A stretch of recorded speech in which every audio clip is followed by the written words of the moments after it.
right, welcome back everyone. This is our third part of the series. So linguistic highlighting and chunking is what we're going to be talking about today as a tool that you may want to have in your teacher toolbox. Our objectives are, number one, participants will be able to define the strategies of acoustic highlighting, chunking, and visual auditory memory. Acoustic highlighting doesn't necessarily have to be in spoken English. You can highlight information in sign language as well. Number two, explain the importance of building time for both expressive and receptive language skills with active practice and engagement. Number three, describe the importance of expecting a response, the use of wait time, and modeling a response. Expressive and receptive. You have to allow opportunities for the child to expressively practice a skill that's being targeted in whatever language you're targeting, whether it's American Sign Language or spoken English. It's simply not enough to develop these skills receptively. Some of our students may have become passive bilinguals where they're watching their interpreter receptively, but they're not building their expressive American Sign Language skills. If they're in a mainstream environment, there's no one to sign with. I've seen that more often. But regardless, you have to have opportunity and engagement to practice both languages or whatever language you're targeting. And repetition of a skill is key. That practice has to be ongoing. Expect a response. Slow down. Often in the rushed world, our deaf and hard of hearing students may have not had the opportunity to answer a question as the world quickly moves on. Make sure the child gives you some type of response, preferably more than a yes or no. You may have to model the response that you're looking for or that's needed to give them a chance to respond. If they have nowhere to start, you may have to show them where to start with the appropriate response. Or you can give them two options if they're overwhelmed with how to respond. Conversational partners. Our students need to learn how to converse with adults, how to converse with authority figures such as the principal or the teacher, but also their peers. So be mindful as you're working on building language and language instruction. Do they have the opportunity to practice, their peers that are the same age or slightly older or slightly younger? Acoustic highlighting, and again, I want to emphasize this does not just have to be auditory only. You can do this visually as well. And many of us do this naturally as teachers. We're not even aware that we're really doing it with our young students or even our older students. And you can do this in American Sign Language. You can emphasize a word or a sound by repeating the word or stressing the word or even the sound or sign within the phrase. This can be done with a slight pause in the word as you speak or as you sign. You may even hold the sign slightly longer than you would typically in conversational mode. And that kind of cues the student, oh, this is an important word. This is going to come back. This is something I need to learn.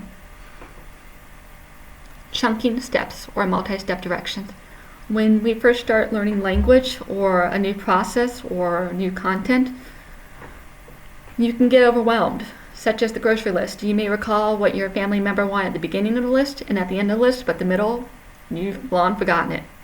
So learning how to chunk information that's complex will give the student subtle stops or visual cues to help the student attend to the information.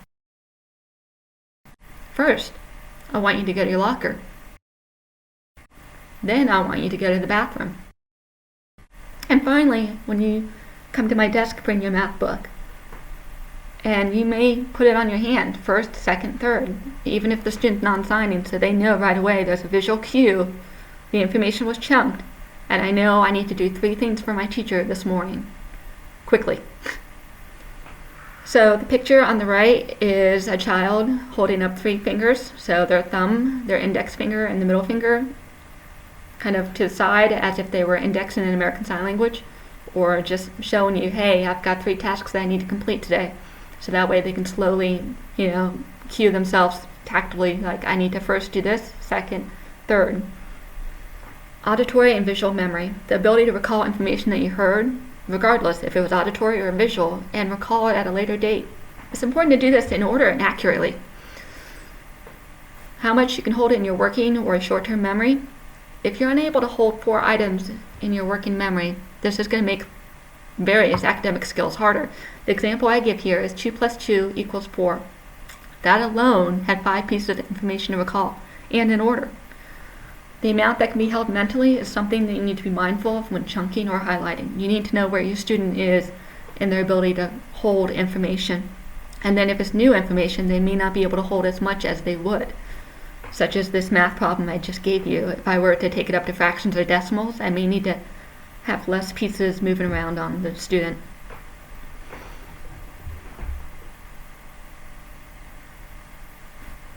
Chunking and visual supports. Many of us are already familiar with chunking when we talk about phone numbers, so you don't even realize it. Often we will list the area code, the first 3 digits, and then finally the last 4 digits. We intentionally chunked the information to make it easier for recalling in the correct order or placement. Students may benefit from chunking strategies paired with visual supports in the beginning. Be mindful of how much a student can process in a chunk, as you may just have to start with 2 digits, or numbers, or 2 words, or even the example of the Pledge of Allegiance, chunking it by sentence or phrase until you can eventually get them to recall the whole thing. Or even the Days of the Week song that's common at calendar time that moves so fast you may have to break it into a smaller chunk than that popular carpet time song that goes by rapidly. Emphasizing a term or word. Emphasize the specific word that's being focused on during the lesson, the screen, the story, or even, at the sentence level. Highlighting and stressing the sign and also fingerspelling can be used for a given word. This could be done with vocal inflection. When possible, connect it back to the written word, text, regardless of which language or languages are being used on the page or the projected screen. And this can bring it full circle from spoken sign to an abstract concrete representation and the printed form of the word. You want to connect all ways of that word is being used. Spoken, sign, verbalized, or verbally said or heard, or shown on the whiteboard behind you, or even on the desk if somebody was doing show and tell and bringing an object in. Simple to complex. There's a graphic on this page where it's broken down into 3 rows. The top row says auditory function, and you're going from awareness to discrimination to patterning to identification and comprehension. So you want to make sure that you go from left to right. Then you have meaningful input from sounds to words to phrases to sentences and to conversation.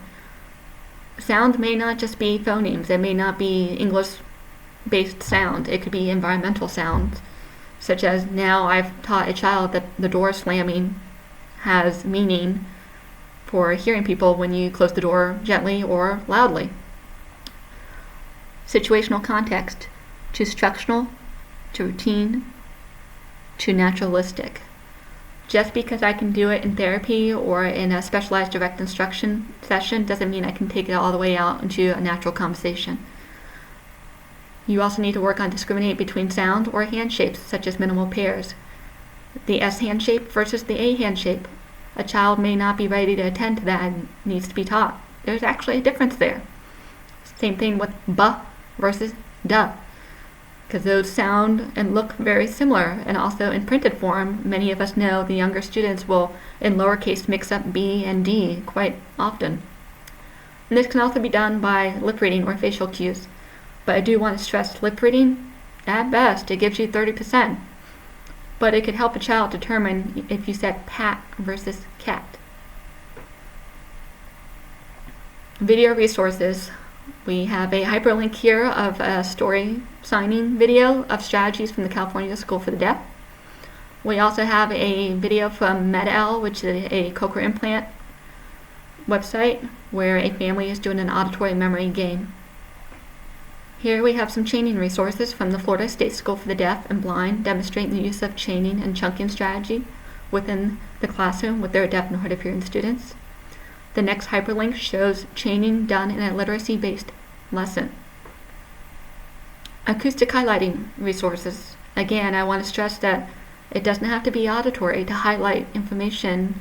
You can do this in sign language as well. But the first handout is a handy PDF from John Tracy.